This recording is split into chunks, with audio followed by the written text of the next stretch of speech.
naman sa ikalawang araw ng selebrasyon ng 25th anniversary ng FICTAP, ibinida ng IBC13 ang mga programang makabuluhan at kaabang-abang na pwedeng subaybayan ng mga manonood.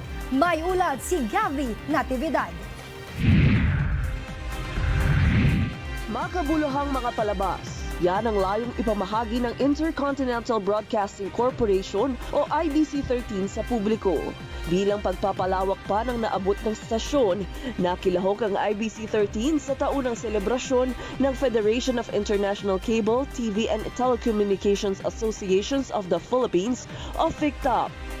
Nandito po tayo sa Manila Hotel kung saan isi-celebrate ng FICTAP ang 25th anniversary nito. Dito ipapamalas ng IBC ang mga bago nitong programa na tsak namang educational at nakakaengganyo. Ang mga bagong programang tampok sa presentasyong ito ng IBC13 para sa FICTAP ay ang Handa sa Kuna, Aling Pulis at Doc Truba.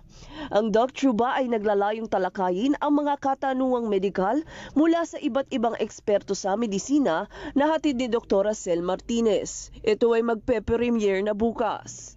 Sa pangunguna naman ni Jessica Duco, ang Handa sa Kuna naman ay maghahatid ng tama at nararapat na impormasyon sa publiko sa mga panahon ng sakuna.